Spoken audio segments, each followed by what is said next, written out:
Hello and welcome to AD education. I am Amit Dikshit. दोस्तों, आज का ये वीडियो बहुत ही ज़्यादा महत्वपूर्ण है उन सभी शिक्षकों के लिए जो कि एनआईओएस से डीएलएड कर रहे हैं। It's an very important video for all the teachers pursuing NIOS DElEd. ये लेक्चर मैं हिंदी और इंग्लिश में दोनों में ही करूंगा, आपको बताऊंगा इसमें, ताकि आप ज़्यादा से लोगों तक ये पहुंच सके, समझ सकें सभी लोग। और ये जो लेक्चर है वो बहुत ही महत्वपूर्ण इसलिए है क्योंकि अभी तक हमने हर चीज़ के बारे में बात की है, चाहे वो मटेरियल हो, एग्जाम हो, डेट्स हो, असाइनमेंट्स हो, सभी हमने बात की है, सभी चीज़ों को समझा है।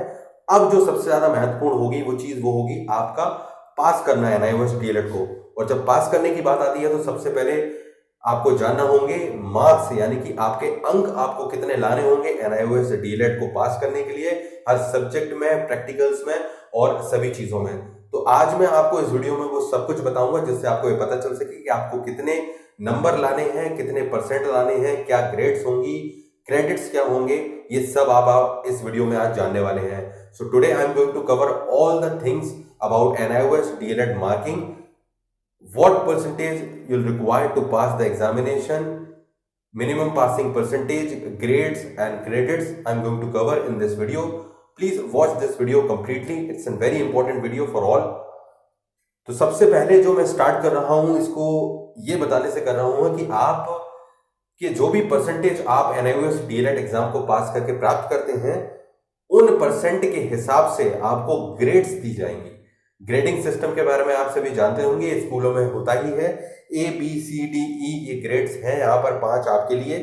आपके जो भी परसेंटेज आपके आएंगे एनआईओएस डीएलएड में, उनके अनुसार आपको एक ग्रेड दे दी जाएगी। जैसे कि 40 से नीचे अगर जिसके आते हैं 40% से कम तो ई ग्रेड होगा। 85 से 100 के बीच में जिसके परसेंटेज आते हैं उसका ए ग्रेड होगा। इसी प्रकार से 70 से 84 के बीच में बी, 55 से 69 के बीच में सी और 40 से 54 के बीच में D. So here you can see that for according to the percentage of marks you are getting in the NIOS DLED examination, you will have a grade here. So यहाँ पर ग्रेड सिस्टम रहेगा आपको। सबसे पहली important चीज तो ये आपने जान ली। अब इंपॉर्टेंट बात यह है इसमें मार्क्स का डिवीजन कैसे होगा, यानी कि आपको किस सब्जेक्ट में कितने कम से कम नंबर लाने होंगे, ये आपको जानना बहुत जरूरी है। What are the minimum marks for each subject, practicals and assignment? I'm going to tell you in this video.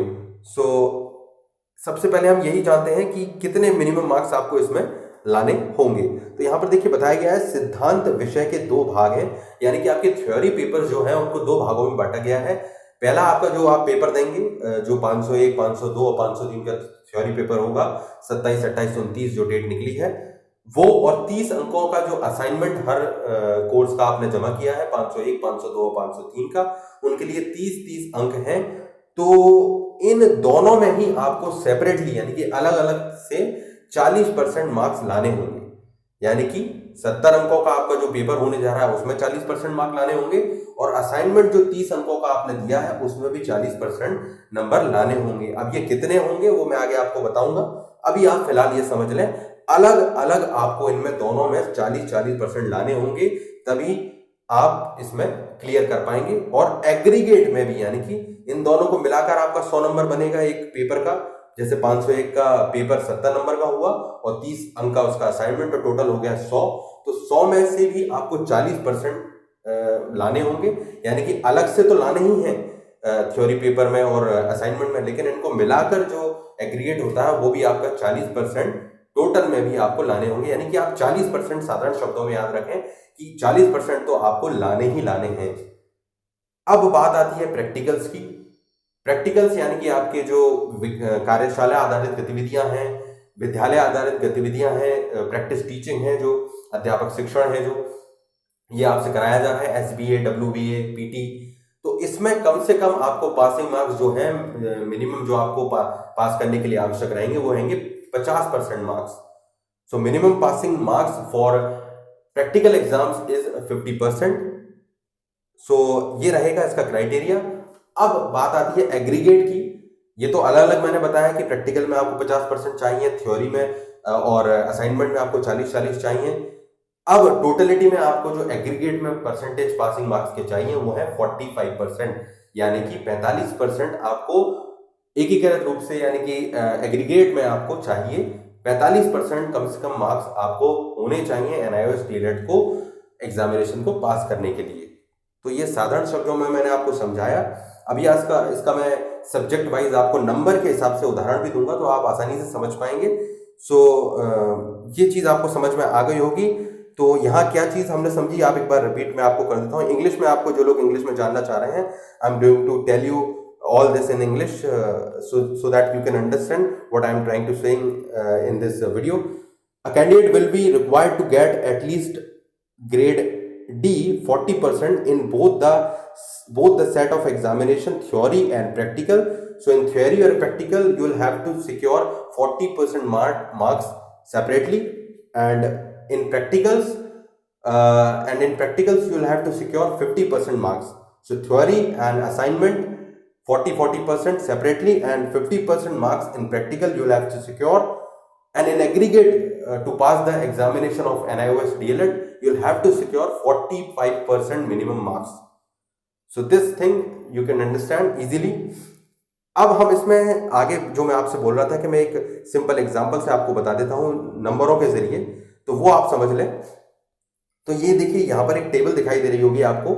इस टेबल में जो शुरुआत में जो नंबर दिखाई दे रहे हैं 1 2 3 के नाम से जो सब्जेक्ट लिखे हुए हैं वो है 501, 502 और 503।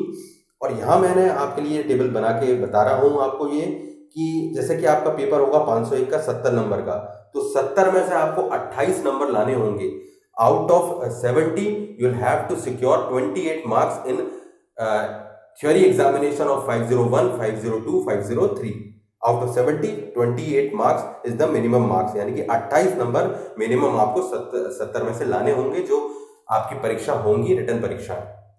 और जो आपने असाइनमेंट जमा की है उनमें आपको 30 में से 12 अंक तीनों असाइनमेंट में लाने होंगे। In assignment you will have to secure 12 marks out of 30 in each assignment subject.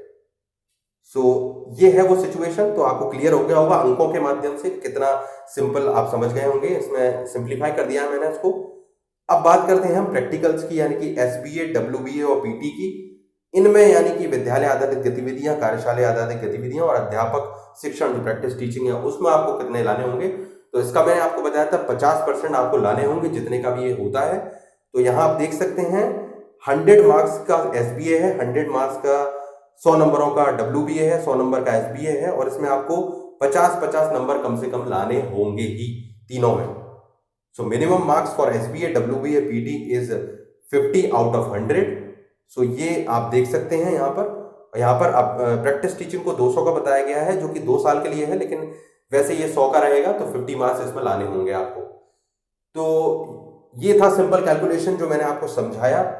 इस चीज के बारे में समझ में आ गया होगा, आई एम श्योर आप समझ सकते हैं इसको। सिंप्लीफाई किया है मैंने इसको आपके लिए।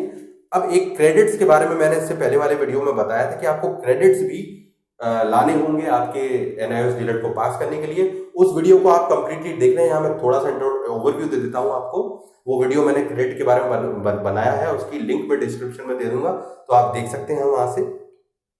तो क्रेडिट्स जो हैं वो रहेंगे, क्रेडिट्स भी आपको हर सब्जेक्ट के कमाने होंगे, लाने होंगे। यहाँ देख सकते हैं आप स्क्रीन पर 501 के लिए 4 क्रेडिट हैं, 502 के लिए 8 क्रेडिट हैं, और आगे के लिए जो आपकी एक्टिविटी है SBA, WBA सभी के लिए क्रेडिट हैं यहाँ पर 8, 4, 8 देख सकते हैं आप स्क्रीन पर। तो ये भी आपको लाने होंगे। ये क्या है मैं बता देता हूँ शॉर्ट में कि आप जितना आपकी अटेंडेंस होगी, जितना आपने लेक्चर और प्रैक्टिकल्स पे टाइम दिया है, उसके अनुसार आपके स्टडी सेंटर से ये दिए जाएंगे नंबर। क्रेडिट इनको कहा जाता है। इसकी डिटेल देखने के लिए आप वीडियो जरूर देख लें, इसकी लिंक मैं डिस्क्रिप्शन में दे देता हूँ, तो आप समझ जाएंगे ये क्या है। तो ये थी कंप्लीट कैलकुलेशन मार्किंग के बारे में। आई एम श्योर ये सिंप्लीफाई करके मैंने आपको बताया, आपको समझ में आया होगा। अगर फिर भी आपके कोई डाउट है, आपको कोई परेशानी है, तो आप मुझसे कमेंट करके पूछ सकते हैं। ये बहुत इंपॉर्टेंट है वीडियो, तो प्लीज आप इसको ज्यादा से ज्यादा लोगों तक, हर टीचर तक पहुंचा दें, ताकि वो समझ सके उसे क्या करना है, उन्हें क्या करना है, सभी शिक्षकों को, और उनकी हेल्प हो सके। तो प्लीज लाइक करें इस वीडियो को, ज्यादा से ज्यादा शेयर कर दें इसको जितना हो सके हर जगह पर, और सब्सक्राइब कर लें चैनल को, और बेल आइकन को, घंटी के आइकन को जरूर दबाएं लेटेस्ट वीडियो अपडेट्स के लिए।